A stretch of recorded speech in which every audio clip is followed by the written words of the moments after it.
Hello, and welcome back to the Burnt CD. Today is a special day because I'm joined by Grammy Award winning artist, producer, singer songwriter, podcaster, Kimbra. Beyond being an artist, she has taught songwriting, arrangement, and producing. She has collaborated with some of your favorite artists like Snoop Dogg, Nelly Furtado, John Latier, Jacob Collier, JPEG Mafia, Dram, Banks, the list goes on. She hosts a wonderful podcast called Play with Fire, which explores the topic of transcendence and how this manifests in people's lives, as well as running her own personal Substack that explores her experiences, inspirations, and thoughts. She is a total chameleon as she fuses her pop and R&B and electronic with elements of hip hop. I'm so happy to have her here today as we are pulling back the curtain and discussing her fifth upcoming album, Idols and Vices, which comes out September 24th, 2024. To call myself a fan is an understatement. But before I jump into a million questions, how are you? I'm great, Iman, and I'm so happy to be here. I so appreciate what a beautiful introduction you made, and I think as an artist, I dream that people would, both read and digest and reflect on all the facets of what I do as an artist. So I can't tell you Oh, yeah. how meaningful it is when someone has really gone deep like that. I'm like, at one point I was like, you kind of have read everything.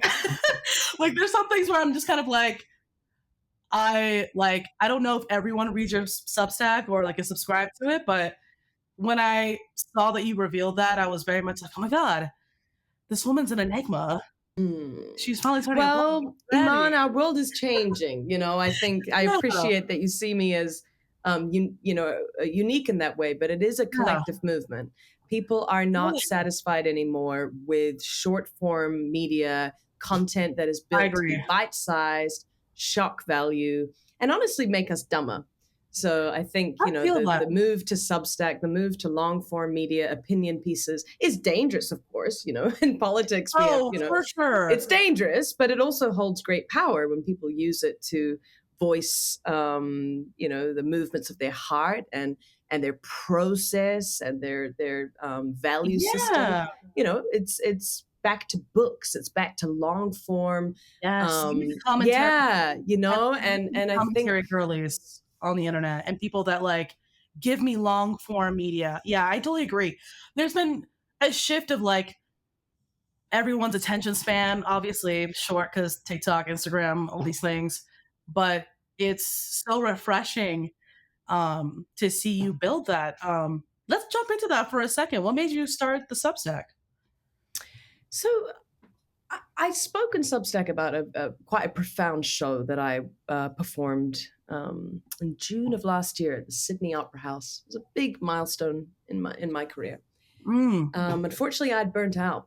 I'd been touring A Reckoning, and I don't think I quite realized just how emotional that record was going to be to sing every night. yeah. It's very confessional. It's very confrontational. It evokes a lot of difficult emotions, intentionally. Um, I wanted to share an experiment that I conducted with the audience at the Sydney Opera House, which was an invitation to silence. I had become quite isolated and lonely through the experience of applause. I felt that instead of connecting me with my audiences, it was making me feel separate from them and set apart. And I know that's not the intention of applause. People want to celebrate what means something to them. And of course, I understood that that's an important part of a concert. And it was Jacob Collier that taught me that. He said, Kimber, people want a chance to sing along and express themselves. I said, yes, that is important. Yeah. But I also need to feel fulfilled on stage because if I'm not enjoying it, what am I doing? What am I selling? Do people want to see a shell of a human being who is playing through the songs like a puppet? Because that's what it felt like at that point. Yeah, And it's all my music, but I was tired of the arrangements. I wasn't having fun. Now, I would call it a spiritual awakening of sorts, that I don't exist as an artist to entertain and just perform. I feel that my mission is to liberate myself on stage. And through the act of liberating myself, whether that be through expressions of rage, of sexuality, of psychosis, of love, of joy, of play. Whatever that looks like, my role is to work on the liberation of my own spirit and soul on stage. The reason why I do that is for my own evolution, of course, but also because that grants people permission to liberate themselves. And there's never been a more important time than to practice a sort of inward search, because that's how we're going to help our planet, is when we go within. We stop trying to escape to the moon. Mhm. That's what Elon wants to do, is take us all out there. And sure, Yeah, it's here. It's here. This is our Earth. yeah. This is our species. So we have to find a way to feel united again. Now, I talk to Spirit a lot, and Spirit told me through some form of pattern recognition. I'm sure that I was Yeah. tuning into a few patterns in my life, or people call them signs, right? Well, Signs. self-awareness and signs and patterns. Yeah. Recurring thing. Yeah. Recurring things, right? So enough recurring things said to me, silence. I don't want you to look for your self-worth in other people. Not tonight.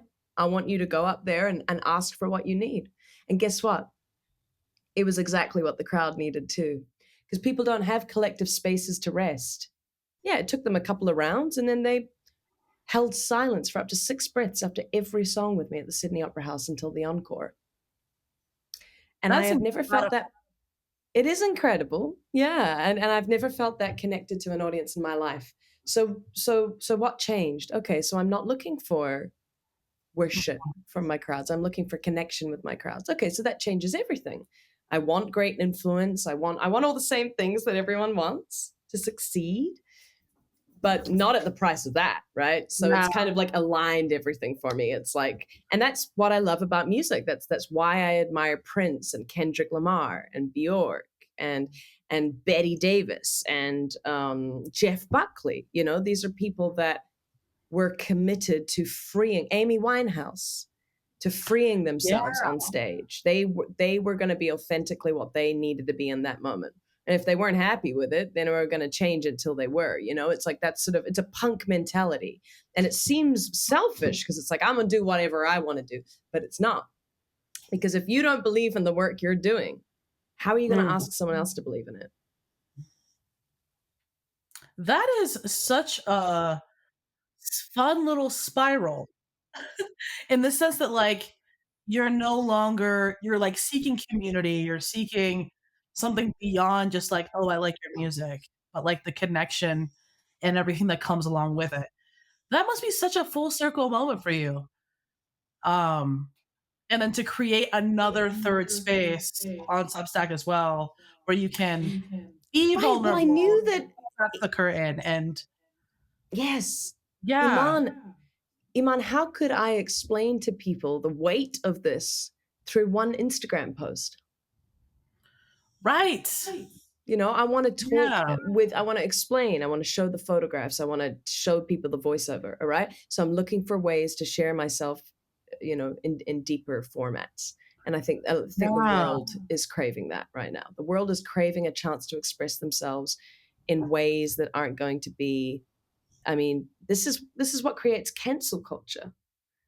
You know, we need accountability, but when society goes too far, where now everything is clickbait, so it's hard to know yeah. what the truth is, right? And even just like expressing yourself in a way that may not be like consumable all the time. Like I definitely see the value in that. And I love that it's something that you're experimenting with and being consistent with because I was like looking at the comments, I was like seeing how people are reacting to it and feel closer to you, not in like a parasocial way, but in very much like a human way. Um and I feel like that element of experimentation kind of falls into my next question, which is, you're such a chameleon, you're always evolving. It's like your voice, like musically, I feel like your voice is so you, but the sounds that your voice is wrapped around, the context, the topics, it's always changing. It's never just like, oh, I'm going to talk about love from this perspective every single time. It's like, no, I see it changing. So like How do you evolve while still being yourself? Mm. Whether that's in Ooh. music or in writing or just in your artistry. Ooh, yeah, such a great question. How do you evolve I mean, it probably isn't without linear. yeah. Well, I mean, it's just listening, isn't it? It's listening to Yeah. where you're going, how you're growing, what you're thinking, what your views are. You know, Vows was an album that I was working out what I believed in. What were my vows? What were the promises I was willing to make for my Yeah. life as a little 17-year-old, you know? What So were the crazy you things were 17. yeah, well, when I first officially started it, yeah, a lot of the songs are from 16 years old, you know? The build Wow. up, the build up was from 16, the settle down was 16 years old that I It's started it. You know, crazy. so I'm working out who I am at the very beginning of adulthood. Now, The Golden Echo is an interesting album because I was given the world on a platter. You know, make a second album that you want to make. But I was put into rooms with every pop writer who was pouring out the same kind of hit. So Adele's Yeah. writers, Lana Del Rey's writers, all the people that were big at that moment. Um, Yeah. but you know, I just thought, like, what could I do with that opportunity? Right? You became sort of, I don't know, temporary household name for a period of time um, Mhm. through a song that's very non-traditional. It doesn't really make sense on radio. So I think the more that people told me um, to sort of attempt to recreate a commercial moment, I, That's I hard.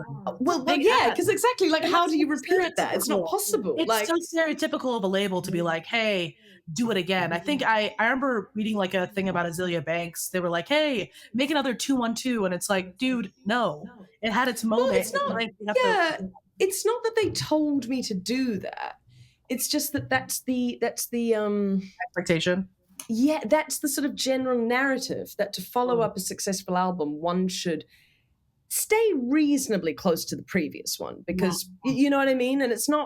not necessarily that they said you must do this. I mean, I was very lucky to be given a lot of resource, but all of the people that appear on the Golden Echo, from Thundercat to Daniel Johns from Silverchair to Bilal to Matt Yeah. Bellamy from Muse, from Mark Foster from Foster the People, Yeah. Omar Rodriguez Lopez from the Mars Volta, John J.R. Robinson from Michael Jackson's Thriller. The credits are crazy. The credits These are are my wild. these are my idols. These are my favorite Yeah. artists, and I guess what people don't realize is that Gautier was my favorite artist, and I somehow wound up working with him and having a number one song. Yeah. Nobody could have planned that. That was just people following their joy. Gautier was an indie artist. Like, Yeah. I was just obsessed with him, you know? Yeah. So I didn't let anyone tell me that they could predict a hit because that's objectively not true. So I was just going to do what I wanted to do. Hell Maybe yeah. a hit would happen, maybe it wouldn't, but I wanted to explore spirituality. I wanted to explore transcendence. I wanted to explore narcissism. And the Mm. Golden Echo was originally called Narcissus and the Golden Echo. And I was told to not call it that. Okay. So I do I regret that? I get it. The Golden Echo is probably a little more palatable. Yeah, falls off the tongue. But I feel Rolls like off the tongue. I So, would, but yeah, continue. here's the thing. This is where a record label can be very helpful for an artist. It's not about abandoning the record label because Prince experienced a lot of tension with Warner, Hmm. but it's part of what made him great because Yeah. he was a punk and he knew when to say, "I'll compromise on that, but I won't compromise on that." Yeah. And it's up to the label to work out how to market that. And we need that. I can't The do business. Yeah. everything on my own. Like, do you know what I mean? Yeah. Like, I'm trying to Yeah. like hang out with my dog, you know? Yeah. So I just think that it's not about demonizing anyone. It's about understanding that that's part of the journey. But, you know, an artist's role and duty is to follow the path of their own liberation. So what does that look like from album to album? The Golden Echo, it looked like that. Primal Heart, it looked a little bit more about stripping down, and kind of getting a little bit more to the seed of what truly connects us all. And I use the word primal. Like, what is the most essential part of the human being? So you've got top of the world, pride and ego. You got We all want to get to the top, and everybody we all got, realize there's nothing there. you got Human. Human was such a banger. Uh, Oh, thank Human you, was Iman. such Yeah. a banger. So there's Human, right? There's Carolina. I want to. Oh, sorry, that's the Golden Echo. There's what else there? I don't know. Past Sure, you love, you know. evolve through similar topics as you grow and change as an artist. That's what I'm saying. That's where I Yeah. was at, you know. Now, A Reckoning was a further unveiling. That's why I'm like opening myself on the cover, you Oh know. yeah. It's like all of these records are revealing more of what's down here. But here's the fun part. You Yeah. can change your mind at any time. So for this new record, I was like, I'm gonna just step out right now. Like, let's make a character. Let's create a new world. Because I Whole don't want to be universe. everything all the time, right? Yep. No one Yeah. can be forefront of their projects all the time. And I think this is the beauty of having a multifaceted career, is that you can rotate crops. This is what Joni Mitchell says, crop rotation. Oh, poor Joni Mitchell. Queen. You know, crop rotation. I was getting tired of A Reckoning. Why? Because I was dredging up trauma. So what did I do? I Yeah. changed up. Yeah. It's so funny. You were like reading my mind. Like you are answering questions that I have been thinking about. Like, for example, like when I was listening to, like, let's fast forward. Like you had vows in 2011. Happy 30th anniversary, by the way. Amazing. Um, and then you went through Golden Echo. That was very experimental. And even as you continued with Primal Heart, that was additionally experimental. And then with A Reckoning, it was like, I feel like you had a whole different approach to love and relationships, whole different viewpoint. You know, Really? you're exploring feminine rage. I feel like it's like the opposite of vows sometimes. It's like the opposite of vows. Like when I think about the way we were, girl like that, like it's literally like mirrored but in a different way. Um That's so cool to how know what you think. Cause like everyone has a different interpretation, you know? It's like, I feel like reckoning to idols, it's like there's symmetry there somehow. Did you? I think somewhere I read that you were writing them at the same time.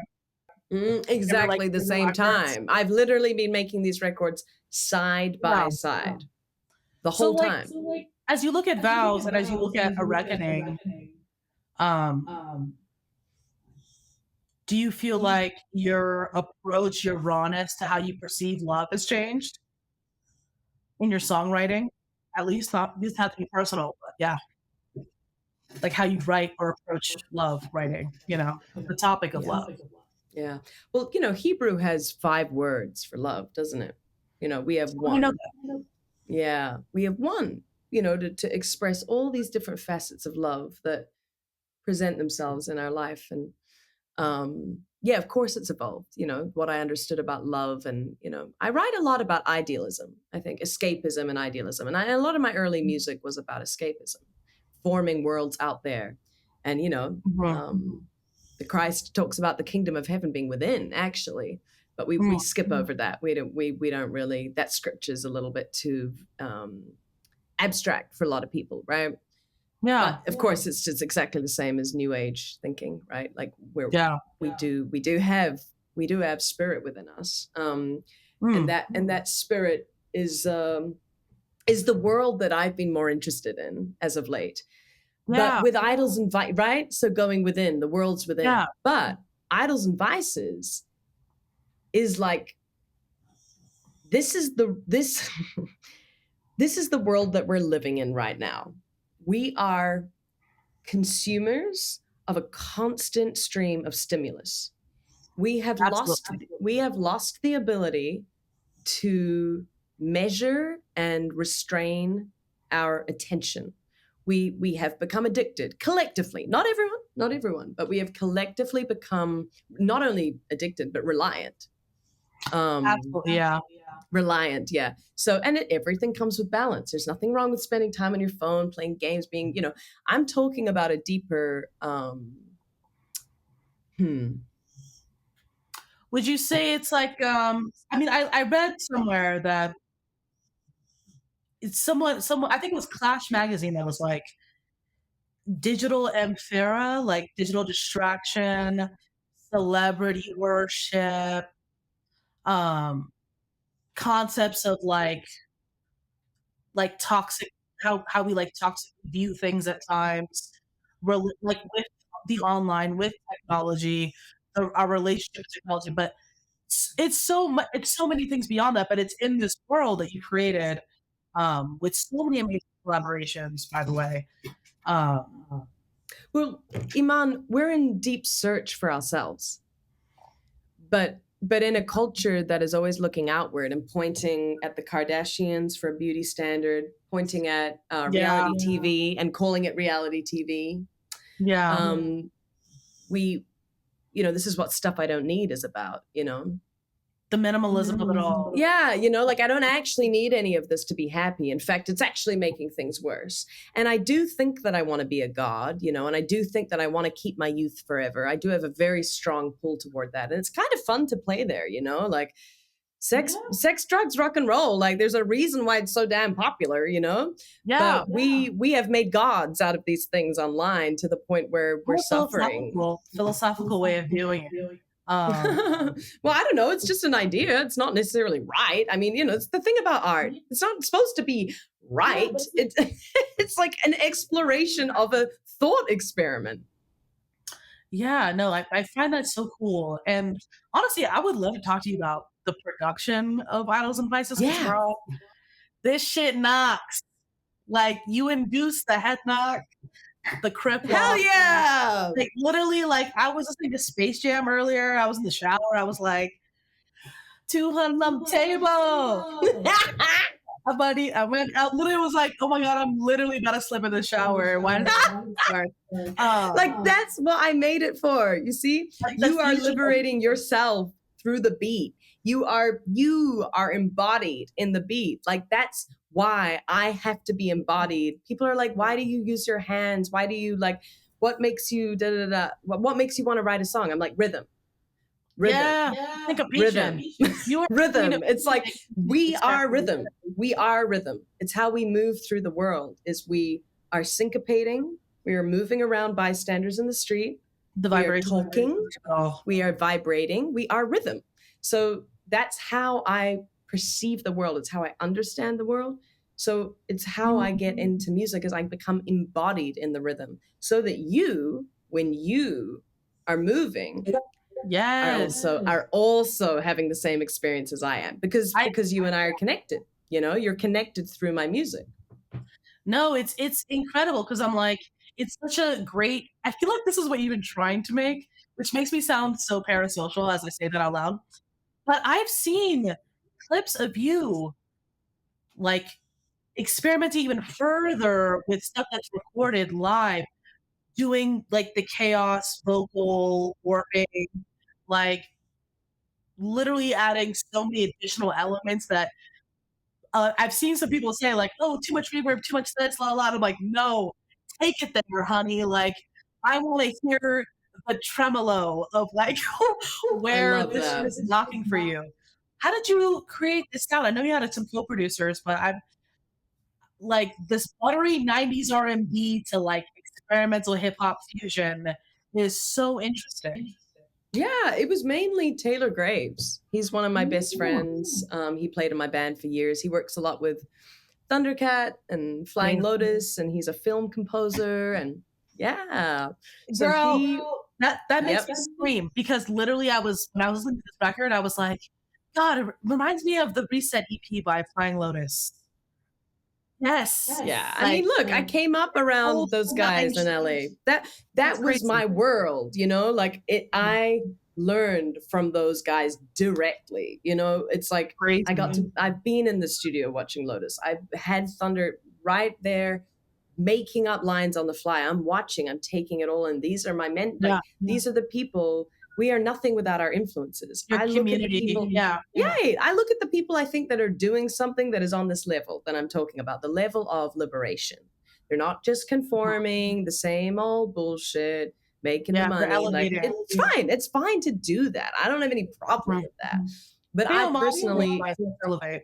yeah, we all need to fucking eat, you know? But Yeah. like, yeah, I don't know. I guess I just feel like the artist has a role in society, and we've never been paid accordingly to that, you know, where it's never been respected as an art form that could be as healing as medicine, as I mean, culture is I mean, it's how we process our feelings is through art and expression. And I think it should be considered one of the highest, you know, roles in society. And therefore, you have a voice, you have a platform. Be very careful with it. Be very intentional with it. Yeah. Be That lazy very capitalism. cautious with it. Yeah. And so I have to be cautious when I go into dark worlds with my music, you know? I Yeah. don't want, right? So Yeah, I that's do, real. yep.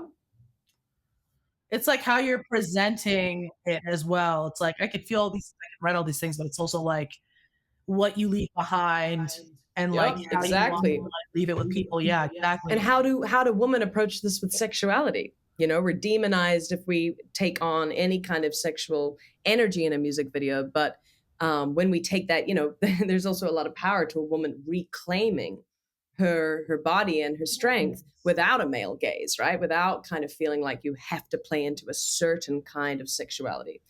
I'm interested, therefore, in rage as a woman because I think that we have no healthy. It's getting people pleasing out here.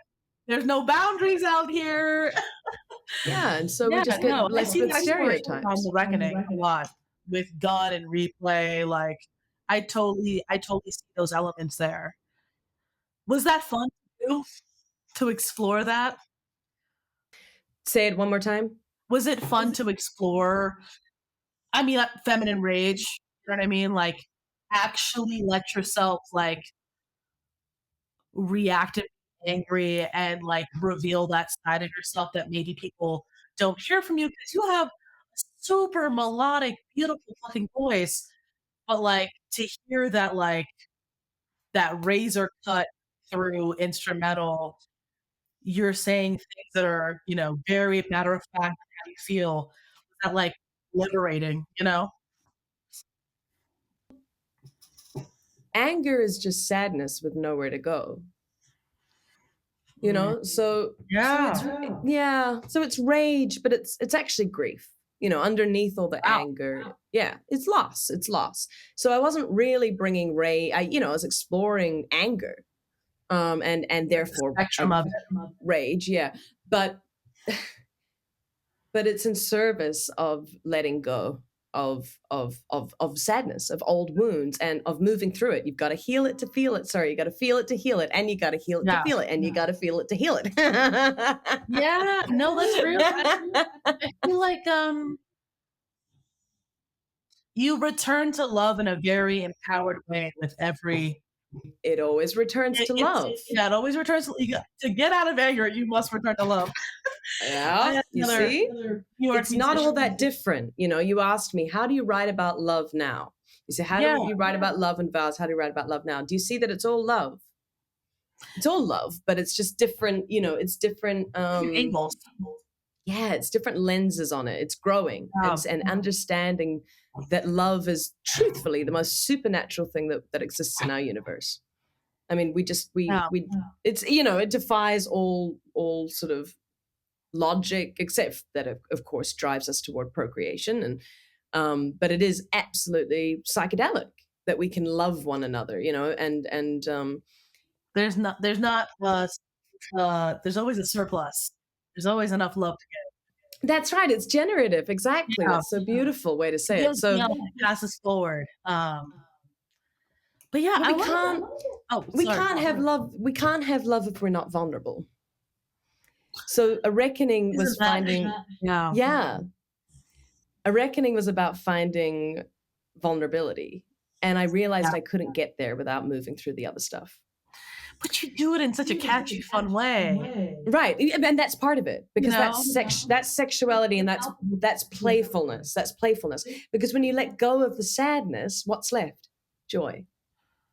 Joy is on the other side of the dark night of the soul. And I can talk about it because I, like many people watching this, have suffered from chronic depression.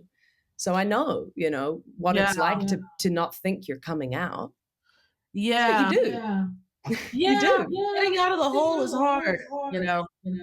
Um, but I'm glad that you have, like, music to, like, climb out with it. Like, I've experienced the same thing with songwriting and, like, sometimes I'm like, "Damn, I just need to, like, say these things enough times," and, like, that is what gets me out by accepting the things that are down here and, like, really getting to the forefront of, like, getting through the fog of it all. Yes. But, like, when I listen to, Idols and Vices, like, yeah, there's the, uh, allure of online personas, overconsumption, and the late stage capitalism, but it's done in such interesting themes. Like, reading that Clash magazine thing, I was like, "Yes, I see this." The demigod concepts, I also read the Substack. So, like, I see those things, but I'm like, it's so much more beyond that.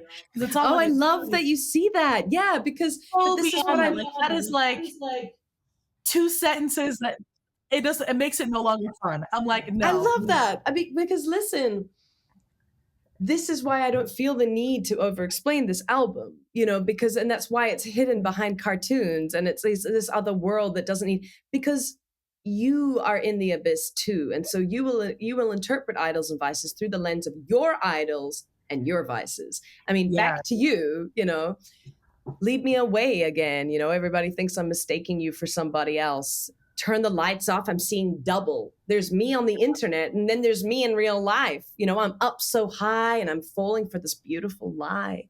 Tell Yeah. me I'm the only one. I don't know why I keep holding on to my phone, to my identity, to my ego, all of this. When I feel the loneliness, then I go right back to you. This is the heart of You is just a concept, it's a god. It's literally exactly. That's what I'm like, getting at, when I right? was, They're love songs. They're love songs, but we are in a love with our new world. We are in a wow. relationship with it. So it's become, I mean, some people talk about this, right? That it will take on consciousness, like it is taking on a consciousness of sorts. And we are in a Yeah. relationship with it, You're right? giving into it. Yeah, we can't Instead of, we like you can't said help earlier, it. just, like, searching from within and pouring outwards. Like, when I was reading, actually pulled the lyrics for Demigod where you go, "I'm a semi-god, I'm a demigod, I'm a hologram, let you put your hand in my abdomen, in my element for the hell of it, like superficiality, yeah, baby, I'm a queen. I use my youth like it ain't going nowhere, I live forever in the palm of your hand." I would love for you to break that down for me because it's so interesting, like, I'm a hologram, semi-god, demigod, like, that toxic, like, I'm that like, my interpretation was like, I'm gassed for the first part. I'm gassed because I'm that bitch, but also, like, I'm just a concept, I'm a digital thing that you see through your phone, you don't know me at all. Um, I'm taking my energy everywhere and, like, it's in the palm of your hand like a phone or whatever. But yeah, that was me reading into it, but I'd love to hear, like, your Yeah, I mean, I feel like you're on the track, it could I be. may have listened to it a million times. Yeah, no, thank you so much, Yeah. I'm larger than life. I'm a god. I mean, Kanye said it, say what you want Yeah, about Kanye, yeah. it's like he sees that we're all divine beings. I think he's drunk the Kool-Aid, and that it can go too far. Mhm. But like, there's a lot. I mean, Kanye has said plenty of things that I think do hold weight as well, and that's why there's a conflict. Pre-MAGA Kanye, I absolutely love. You know, like that's the thing, Yeah. and this is the difficult thing is that people are flawed, and they I don't know how to present in the world as a perfect human being. I just don't know. I don't have a rule book for that. No one does. Mm. But the thing about the God complex is that it's very intoxicating to anyone. Actually, Yeah. I don't think people all realize that Knowing we're you're all cute, you know tempted. what I mean? We're all tempted, yeah, by the God complex. And any, Yeah. my brother works for a software company. He's a manager of a software company, a team, and it's like it's the same power dynamics all there, you know? He's in charge of a team. They all look up to him. They all depend on him. He's If he- idolized. He's That's idolized, right? Yeah, but it's Yeah. a lot darker in the music industry because we're also doing it in front of the world, right? Yeah.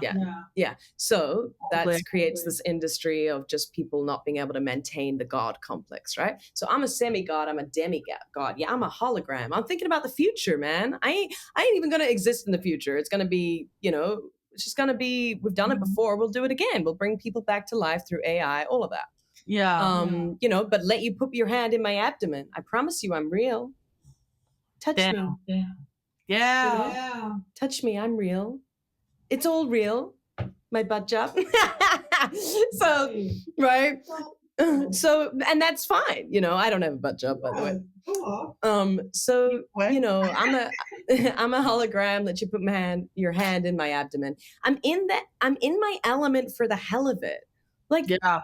sometimes you just need to let off some steam. Like, the internet is fun, like it's fun to be a social media bitch sometimes. Like, Well, and this yeah. is part of the culture too, is like, I'm in my element for the hell of it. The world is blowing up outside. We are in a very, very difficult place as a human species. Yeah. You're like, It is escape. you, but like, It is escapism, right? yeah. And that's not all wrong. There's no moral compass to this album. Like, there's no moral compass to any music in the world because it's not a guidebook for life. It's a map of the soul. It's a map of the psyche. Yeah. Who I am and what I'm thinking and feeling at that time in my life. Yeah. So what are you not trying to make? If that's a opposite type question. I don't think I wanted to make an overly confessional album. I think I wanted to make a character-driven album. I wanted to be an exhibitionist. I wanted to watch a world.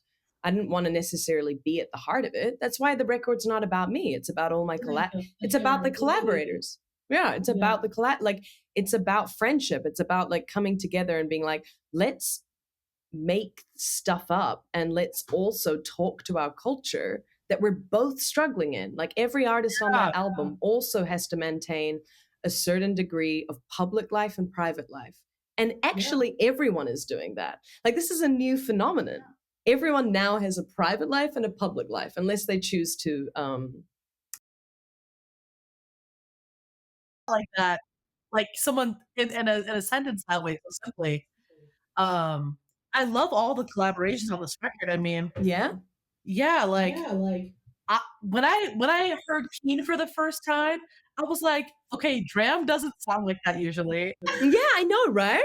I'm gonna say to this man to get him so relaxed and right and smoky and sensual and free. Because when I listened to that song, I was like, I literally went to Dram's Spotify and I was like, I know he doesn't sound like this usually. It must have been that Kimbra magic. Right? Yeah, it was just for me. I mean, look, collaboration. I'd love to hear more about that. We didn't cut that in the same room. It sounds like we did. Sounds like it literally sounds like y'all were smoking cigarettes, drinking wine, and you need to write about someone you want to bone, and I'm gonna write about someone. I know, right? That shit is like panties drop. Literally, it's so fun. It's the baseline. Like Dan Edenberg from the Step Kids, oh shit, he just killed it. So stanky. Yeah. So I don't know. I mean, these collaborators. Why Dram? Yeah. I guess it's a homie, but yeah. Yeah. My ex-boyfriend worked with him, and so he gave me his he gave me his contact. And once I checked out a bunch of Dram's work, I was like, oh shit, yeah, this is perfect. And so I had a mutual friend through, and I reached out, and I always say to people, I don't expect you to connect with this. Please only put something down if you connect with it. If you like it. Yeah. I don't need the label to do it or management. It's like, hi, you contacted me, right? Yeah. Hey, do you want to do this? It's like, we're all, I'm very organic. with collaborations. Yeah. I don't have people set things up for me. It's like, it's got to be from friendship. It's got to be out of mutual respect, you know? Yeah. I love that everyone that is collaboratively on this record, um, is someone that felt the same things you were feeling and wanted to elevate that. Um, for example, like, I'm bringing it back to Space Jam because that shit knocks, girl. That shit knocks. The bar where it's like, "I love me unusually, I love all my enemies," and then it's not about you. Comes out in 2s and 3s, some say I'm a bougie bee, but I'm no one's property. I'm like, "Who is trying you?" I mean, this What is is trying you? who hasn't been that girl, you know? Who hasn't been That's that so girl? true. That's so true. Yeah, I'm He no was just one's. so Yeah. audaciously, like, confident and empowered. I was like, "Yeah." Oh, I was like, well, "Yeah." this is growing up, isn't it? We just get a little bit Yeah. better at living in our own skin, That and is so true. yeah, and we just get a little bit more. We don't, care so much about what everyone thinks, and I think that's just. I mean, I It's do of still maturity, though. care, but yeah, but I mean, you Like, just have you're to getting get to to a this point, point. you're just, like, sending it full You send. know, yeah, I just love be it. what you're feeling, like on that day in that song, when I listen to that beat, I'm like, this bitch is not putting up with anything. Like something about this beat is like, and you know what? Like, I love me unusually. Like, I'm not like everyone else. I have a very interesting relationship to myself, I love all my enemies, What do people say? I love all my enemies. I come out in 2s and 3s, it's this sort of like, Haters keep the lights on. right, like, she's like ascended from the bullshit. She's like Literally above it all. Above it above it all. all, like, Yeah. exactly. And that's the thing, is like, this is also the charisma of the celebrity too, is they seem like they're above everyone, you know Yeah. and they're Like, not, but it's like, but private life. Public yeah, persona. so it's Yeah. me stepping into that character of like, look at me, like, I am a god, I don't belong to anyone. And I think, So gassed. again, I'm not demonizing that part of who we are. These are all parts of who we are. And so that's what I'm determined to, yeah, it's what I'm determined to do, is to showcase those parts. A Reckoning was so fucking exhausting as an album to make. It honestly was, it really was. And like, it was an extremely liberating experience. I maybe had the most fun out of all my albums. The Golden Echo, actually. It's interesting that you say that because I've had that similar experience where, like, I create this body of work that, like, is super raw, is everything I'm too afraid to say out loud. And Yes, then I get to the performance part and I'm like, this is draining because I'm traumatizing myself in real exactly. time. Like, Yeah. I'm talking And about people and things and experiences that I have, but for the most part, compartmentalized, you know? So when you're yes. uncompartmentalizing it in an entertaining way, it's like, oh my God. It's like, then you have Yeah. to reconnect to it in a different way. It's like marketing. It's like, how do I Yeah. sell this every day? The same cup of lemonade. It's hard. And I appreciate you saying that, like, some things are tougher to, like, create versus perform. Like, that is a real thing. I Yeah. wanted to She also ask. yeah, she Go ahead. goes on to yeah, I was going to say, she goes on to say, take it or leave it. It's not about you. It's all about it's all about who you know. Connecting the dots like a true Marilyn Monroe, Yeah. I'm bought by the kilo by all of these fools, I'm hot out the limo, but I make the rules. You're falling for this bullshit. Like, Right. it's all about who you know. It's a game. You know what I mean? Like, it's a game. We're all playing a game, and Yeah. and it's fun, but it is a game. I find it fun that you took this concept and zoomed out and got conceptual and surrealist about it because it's real. There's nothing that you're saying or doing that is like inauthentic. I just think it hasn't been created in this format. Like the fame, the public life, who you are revealed. Um, Super fun. But yeah, even when I was thinking about uh what's it called? Even Keen. Um, are you trying to sleep over? Are you trying to be with somebody that you ain't even ready to get over? Like, girl, You know? so toxic, but it's so fun. We've been there. Yeah. That's Dynamic. real. That's It's real real life. though. Like, I don't want to waste time with a man that's still got a lot of demons to face. That's real. So I feel like there was a very much a romanticized like concept of men, like, or anybody really, but like someone that literally is still on their bullshit. They look stoic, look moody, dark, whatever, and you're attracted to it. You're running towards it, but it's like it's toxic. You shouldn't be fucking with this person right now. But it's also like I'm keen on you though. I'm feeling this vibe. I am about to Desire. um, Yeah. reveal all Lust. your dark shit to me. Like I don't know. I really like that song a lot. Uh, yeah. When it came to actually not when it came to that, but are you gonna tour this record? How is this just like a concept record? Like it has so many collaborations and so much involvement with other artists. Is this just like for the internet? Yeah, I mean, I think it probably is, I mean, I'm truthfully working on a new album, so that I kind You're of wild. yeah, but I mean, it's just fun. I mean, it's what I like to do. So there's always a project going on, it's not really There's no like stopping point to like chill. yeah, right. I mean, You're I'm like, trying I'm to already over like this. You're like, I wrote this 2 years ago. I can't not You yeah, just I like can't yeah. really not write music. It's just I get very weird. I can't really I don't move through the world healthily when I don't write music because I don't have like a That's way real. to yeah, so I just That need to is keep your doing like it. Yeah. expression and like consumption of like how you move. No, I totally get that. When I'm not writing, I'm like, am I just a vessel? Exactly.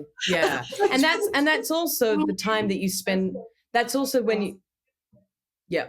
That's also when you spend a lot of time on the internet is when you're not creating stuff yourself. That's when you doom scroll, when you're not making things yourself. I mean, sometimes you're making things on your phone, which is called content now, I guess. And I mean, like yeah, I just want to clarify like I am part of the machine too. It's not a judgment on, we do rely on these things and I'm not suggesting that we need to shut them out of our lives. I think that these things are all teachers. But You just find the balancing act, you know? That's really what it is. Um, we're working it out together in real time. And I think we need to allow for that space for artists, for human beings. We are working it out together in real time. So I'm a big fan of open conversations around the issues that we're facing as human beings. And I think artists should be part of that conversation, as people that speak to the faculty of the soul. We don't exist in politics and things like that, although, as many celebrities endorse political. he gets propaganda sometimes in that late stage capitalism yet again. Yeah, She makes no yeah, but yeah, and I guess I'm interested in matters of the soul, and we are working it out together, and we do, and art plays a very big part in that, creating, making things, writing. So I don't keep making music because I'm under deadlines or I Yeah, you're independent now. feel the pressure. I feel the pressure to start another album, or maybe I do over identify with my work. I mean, it's possible, but Yeah. I also like I don't like when I'm depressed. I don't feel like I can contribute to the world in the ways I want to. So my way of managing difficult moments with my mental health is to continue to perhaps I'm a big fan of the phrase try softer. You know, I have a tendency to work very hard thinking that it's smarter, but I think that I can afford to slow down more in my life, and I can't do that unless I reassess my relationship with the internet. Yeah. But you really took it and ran with it, though. I'm not gonna lie. I mean, you're having fun with it. The things that are But it should be if you're fun. not having fun, it's like when you're on like stage, like you'll get off stage, you'll think about that one critical moment that nobody else noticed, and it's just like I need to have fun so that y'all can have fun. Yeah, yeah, and Feel it good, and sounds it's worth it. Like, yeah, yes, and it sounds so serious to go to the Sydney Opera House and conduct a show with utter silence. It's not, it's fun. Like everyone in that room did something that will never happen again. You will never see me perform at the Sydney Opera House again in silence. That will never happen again. And you didn't have your phone because we didn't allow phones, yeah. and you didn't clap. So you witnessed the pregnant pause that happens after a song, which is actually your chance to reflect on it. It's actually your moment is when the song finishes, right? It's like You're not like it's the so next thing, like to just rush to the next thing. Thank yeah. you. So Like, hey, exactly. this is about blah blah blah. Okay, now it's just like let's process, Right. let's eat up that silence and It might be like a little uncomfortable. Honestly, it might be a little uncomfortable for a few seconds. Honestly, human beings can handle a little discomfort. And then you know what happens after that? Curiosity. People get curious. If you can move through discomfort, then you're like, this is weird. We're all being silent. Ooh. And then someone notices there's like a sexual tension. And then you're like, ooh, like this is fun. yeah, Breaking patterns can be it super opens a fun if window. we're curious. Yes. So wait, hold on. I have a question. So in you have experienced fame to a degree when it comes to this world that you created without those devices. How do you look at fame now? Now that you're like independent on your own, like actually, I'm not sure. Are you attached to a label now, or fully just like ascending? How do I you? distribute. Okay, Yeah, I fair. distribute. I distribute through Pias.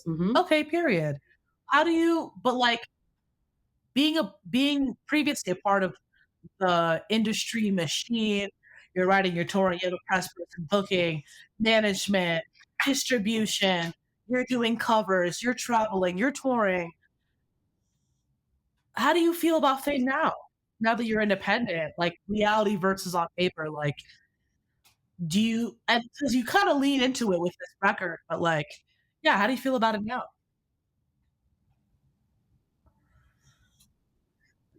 Chew on it. Take your Yeah. time. Take your time. It's a big question to It's like answer. I can't imagine like being on my fifth. Now you're talking sixth record in progress. Not having that energy of like, oh, I need to make another commercial thing. It needs to be palpable. I need to like be the face of this product now. You're building a whole universe with characters and visuals, and um, you're taking a left turn. So like, I wonder how you view that now, or if it even comes crosses your mind. Like, is fame is even the thing. No, I hear you. I absolutely hear you. It's a record that it really explores fame. So it's an absolutely valid question to ask me about my relationship with fame. And I pause because I really think it's a very big, big question to answer because fame is not an isolated experience. It's not just fame is attached to influence. Fame is attached to reach, and fame is attached to people's eyes and people's attention, which we're told is now the most valuable currency in the world is attention. Yeah. So, and this was all outlined in The Social Dilemma, which I watched early on in the process of making Idols and Vices, the documentary. Well, wow. Um, We'll have to catch that one. so yeah, it's a really good one. So, I mean, yeah, fame, I think less and less about, and I think more and more about, the truth the truth of the idea itself, so the message and the idea, and the people. the people that are listening to the music and getting something from it. If that number of people expands greatly into a place where the attention on my work is greater, I think there just requires more inner work for me to do, because fame will illuminate all your shadows and your wounds and your ego and yourself and your either stability of self-worth or your utter lack of it. So Yeah. yeah, so I don't know what spirit, God has planned for me. Nobody does. You can't base your career prospects on whether or not you're going to get famous. Like, there's a lot of luck involved in fame.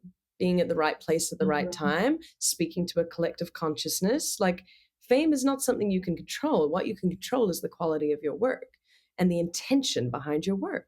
And if that happens to connect with a lot of people, which crazily it did for me and continues to connect with quite a wide range of people, then that's fantastic. But you're going to have a good group of people around you. So I have a very, very good Yeah. team. I have a very I good was team. gonna, yeah, I was gonna say, I was like, you have such a good, authentic, like head on your shoulders, kind of see through the noise.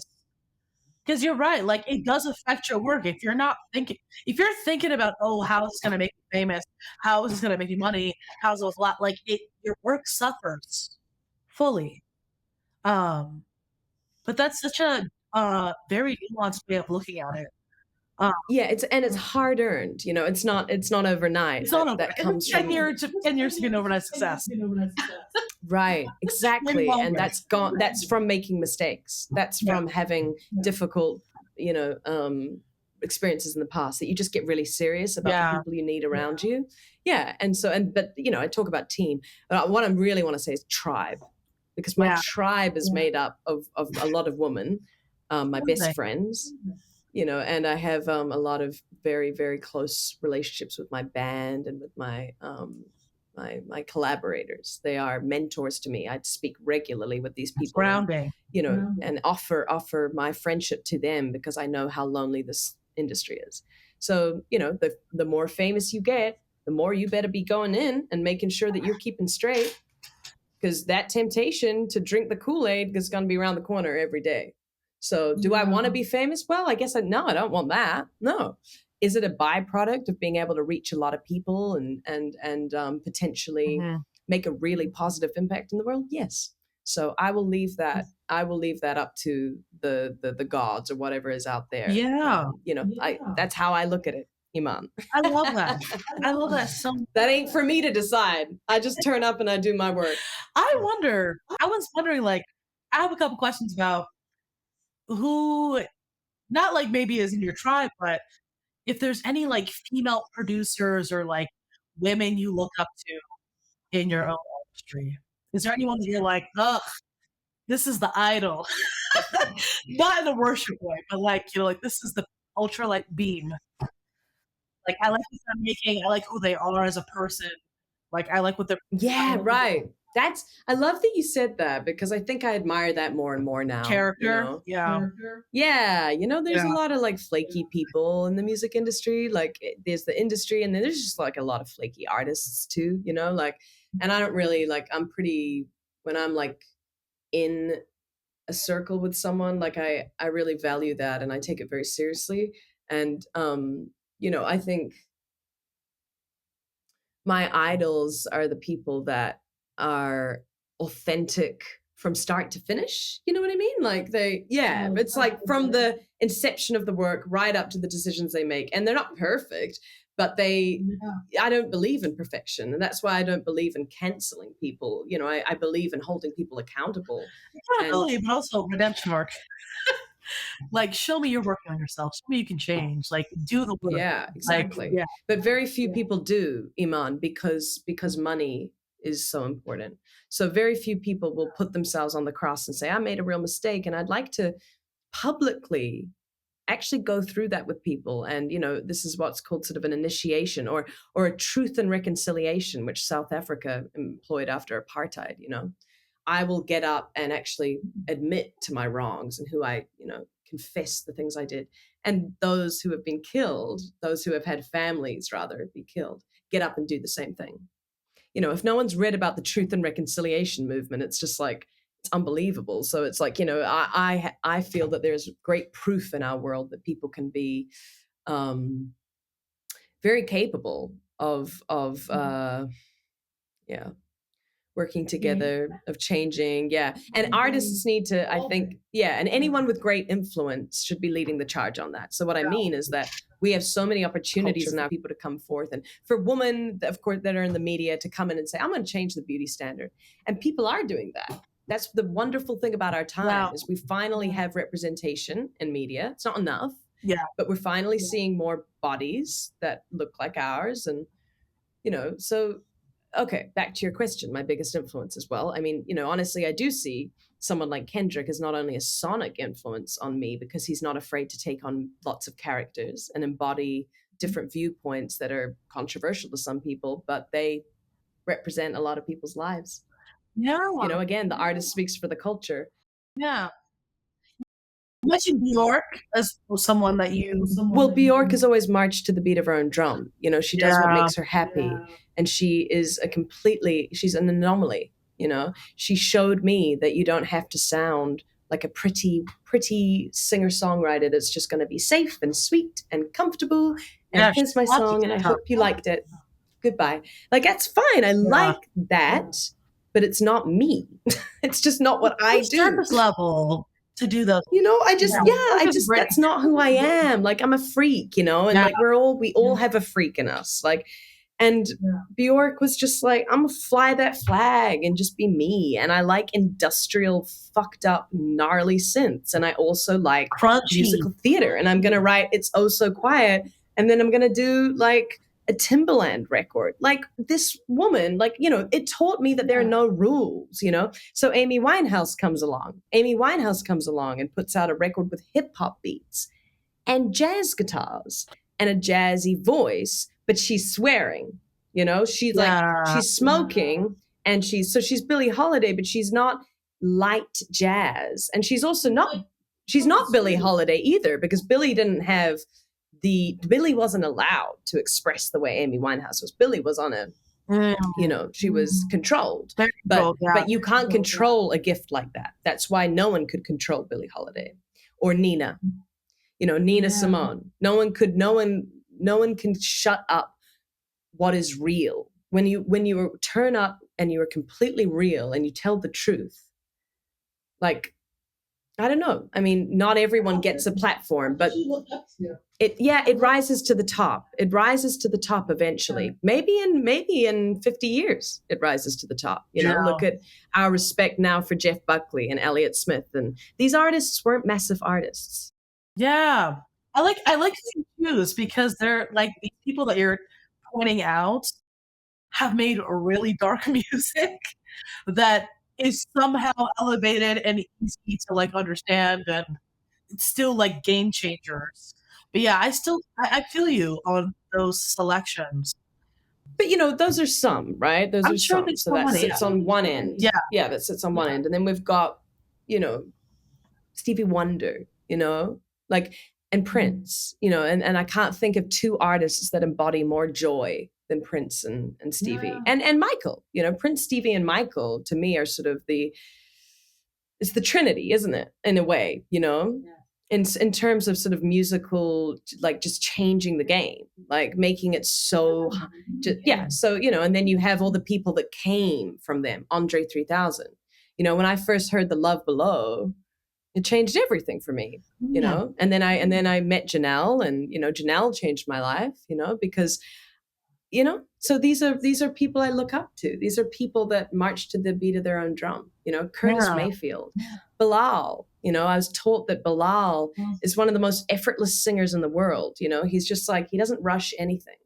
D'Angelo, like, they are just on their own time, and they're not afraid. I admire bravery. Yeah. I want to see you risk something. You're on a stage. Everyone's looking at you. Yeah. Pour it. What are you going to say? Pour it all the way down the drain. It doesn't have to be dark, but do something, right? Like, do something. Yeah. Like, show me something. Yeah. Show me something real. Yeah. Not halfway. Not half real. Okay. Halfway, not half real. You know? Do you think Frank Ocean's hiding anything in his music? You know, like that it's all out there. That's why we're there, because we're like, oh shit, you can say that. Amazing. Amazing. Oh, I have a question that's just for me. Actually, I have two. One, I want to know what your favorite piece of gear is. What's your favorite piece of gear?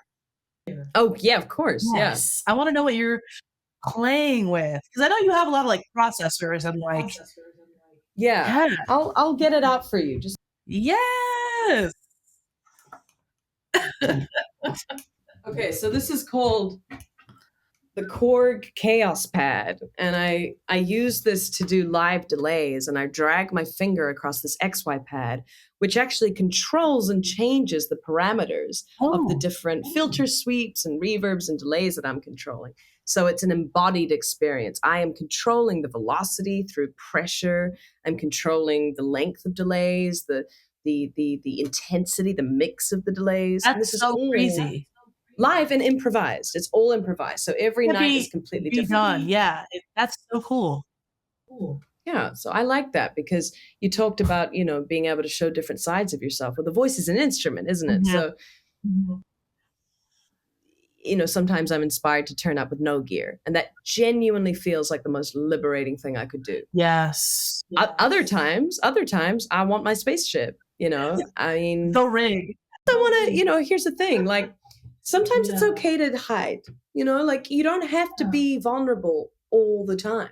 So Idols and Vices, I didn't want to be at the front of it. I don't want to be in all the music videos. Just doesn't feel, you know what I mean? Yeah. Which is like, the art for this album is dummy. I finally it's dummy. The little like whale, little like whales that are flying that are like little spaceships. The demigod visual where I think it's you, a representation of you anyway, just like walking through a crowd of dark void people. The hooded demons. Yeah. The hooded demons, yes. Did you have a hand in that, or was it like you found the guy and you were like, I want your interpretation, here's creative control? Or was it like, this is what I'm envisioning for each song? Completely both. Yeah, I found him. He's a New Zealander. He'd done some work for the band Unknown Mortal Orchestra, who are Love them. Good friends of mine. Yeah. So Ruben is a Kiwi, and we go way back. And Gautier showed me a video that Greg had done for Unknown Mortal Orchestra, and I thought it was incredible. And I loved that he was a Kiwi. And, we had a conversation, and it turned out that we saw a lot of the same images for the songs. In fact, we saw a lot of the same color palettes and a lot of the same symbols. Yeah, so he immediately got it. And of course I was on all the calls. I mean, I can't, when you work 4 years on an album, you're not going to hand over something to an animator and just say, go for it. Yeah. Some people are like that, though. If you have that relationship. Yeah, I mean, I think there's a time and a space for that. Yeah. I think when you have been working with someone for a long time, I'll work with editors that I just know that they get my instincts. I know my band, know what I like. So I'm happy. In fact, I'll hand over entire arrangements to my band, and sometimes they'll just, record something, send it back to me. I'll be like, yeah, I think the chorus needs a bit of work, but great work, because they know me. But if we're working on a new project, I mean, we have to learn each other's language from scratch. Yeah. That's real. So did you want this like futuristic, almost like kind of apocalyptic, but also like fun, like so cool right to the Head was the first one we did. And that was establishing the world it was taking place in. It was like Vegas. It was an altar. It was the palm tree. It was Hollywood, but it was like the pedestal and the naked woman. And it's the land of hedonism, And once we had that, it's intoxication, right? So once we had that, we knew where we were now. We knew where the world was, So now you start introducing the characters. Are they me? Are they someone else? I don't know. Probably both. I thought there were representations of all the collabs. I was like, is that Lyasha? Is that Hanks? Is that? Yes! I was like, oh my God, they're all Gang's all here. Yeah. You get it. Yes. You get it. I love it. I love it. Okay, I know we're running close on time. Um, but is there anything that you want people to like? I mean, we've talked about a lot of the concepts for Idols of Isis, but like, and you're already working on new stuff. But is there anything that you like hope people see from this record besides like just head knocking to the beat and the words and the rhyme and catchiness? Like, is there like a huge takeaway that you want people to kind of like marinate on as they listen, or leave it to interpretation? Up to you. Yeah, I think I used to be a lot more like that. Mhm. I really wanted to communicate what my message was in quite a direct way. Yeah. You know, I think I just want my music to speak to people the way it needs to speak to them. You know what I mean? And I really do trust Spirit with that because music's way bigger than me, you know? Like it's not yeah, you know what I mean? So like I know what they're about for me. But even that Control it. You can't changes. control how someone's gonna eat. Yeah, I can't control it, but I love that if someone gets in their feelings and they, you know, they like get nasty to this record and it's just a bump in the background and it's, you know, that's all it needs to be. Yeah. Like we need to give Yeah, ourselves what we need.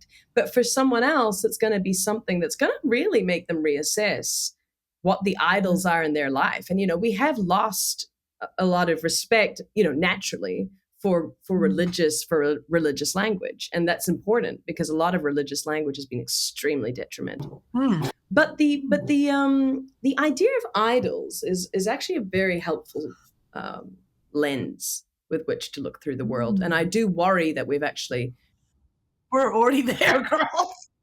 Yeah, we've associated Okay. idolatry with culture or something. It's like no. This has been actually evident in every ancient culture. Like idols are a real thing. We would actually sacrifice animals and sometimes worse for our idols. Are you so arrogant to think that are you so arrogant to think that human beings have evolved from that tendency? No, we're just doing it in different places, aren't we? Yeah, we've just relocated it to the internet and to the new gods of the time. So for some people, it's going to really make them question and reassess, you know, idolatry as an idea and vices. You know, what are your vices? And everyone has vices. Yeah. They're not wrong, but sometimes they take over our lives. Yeah. And we're not going to evolve as a human being if we're not going to evolve if we're not paying attention. You know, so I want this record to be deliberately distracting and overstimulating at times because it is. You get that in the instrumentals. Like Catch and Wide, that is like so it's violent, right? It's violent. It's so like it's so in your face, like, and then you'll go back to things like Keen and Demigod. They're just like buttery knocks. You know what I mean? Yeah, I'm making it a simple. Oh, go ahead. Have you ever sat on your computer with 100 tabs open at once? Ma'am, I have ADHD. You don't need me to tell you. No. I wanted to make a song, and I'll actually call out one of my favorite producers, JPEG Mafia, as a good example of this. Like his music can be extremely uncomfortable to listen to. Oh yeah, because it sounds like someone is jumping out of the speakers every second at you and not even settling on a groove. A little bit like the band The Dillinger Escape Plan, who also pride themselves on never really settling into a groove. And if they do, they're going to disrupt that the next minute, like disruption. But this is the world we live in.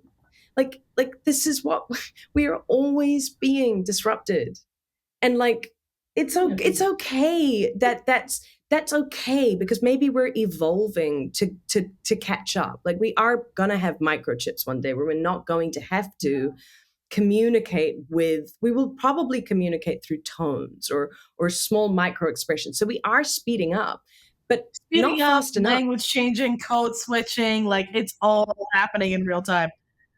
Yeah, but it's having an impact. Yeah. It's having an impact on our bodies. It's having an impact on our bodies because we need the quiet. We need the quiet at some point. We do, and we need to rest.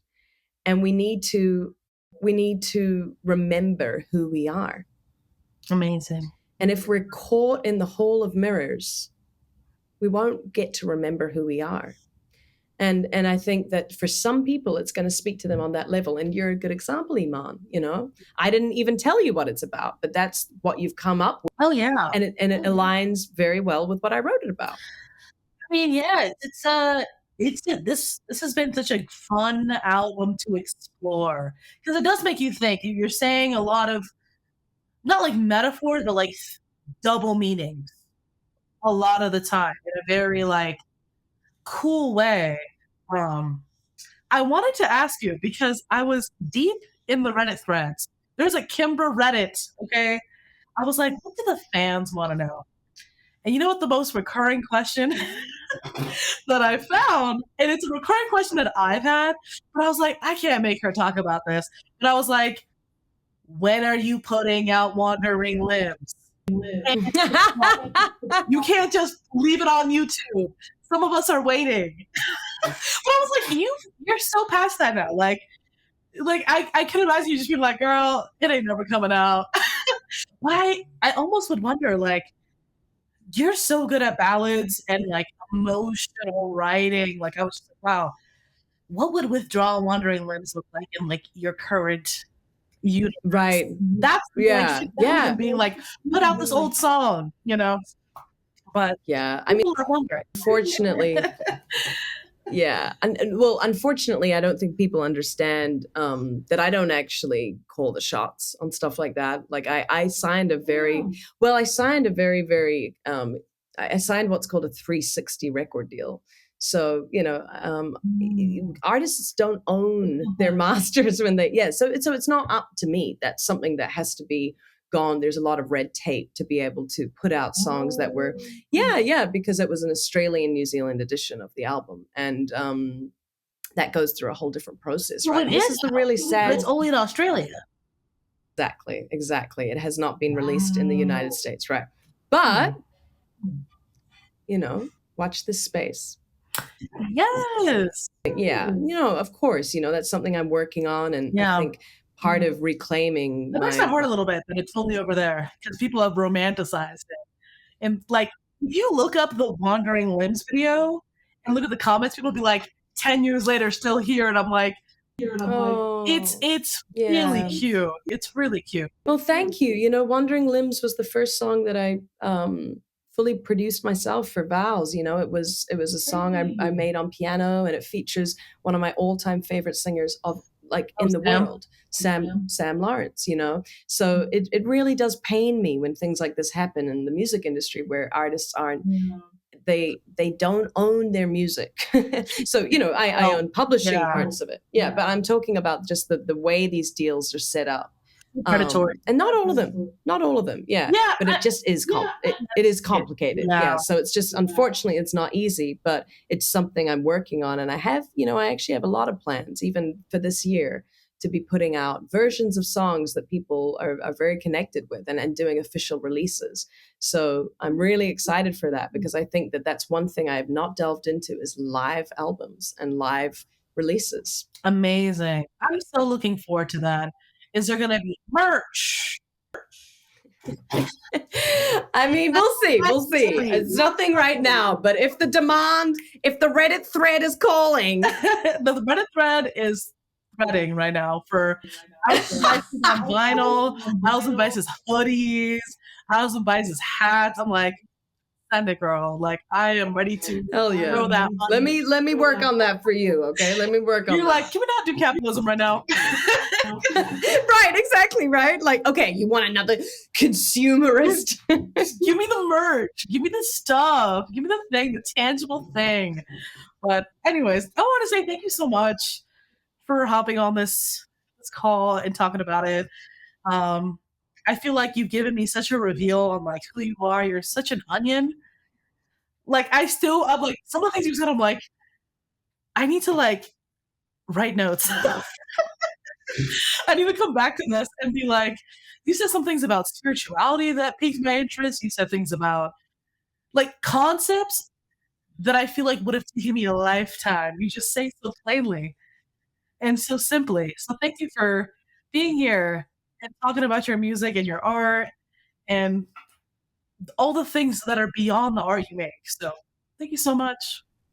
Oh, thank you. I mean, this is why I do it, is to be able to reach into those parts of you that feel like they're still being awakened, We're and doing it dormant. together. And yeah, the dormant spaces. Yeah, the quiet, Yeah. and yeah, exactly. All of the stuff that we're kind of pushing away, it's like it belongs, everything belongs. I love that saying. Yeah. So I'm so glad that you're inspired, and I'm excited for you to hear the whole album. Wonderful. It comes out September 24th. Kimbra! Bye. Bye bye.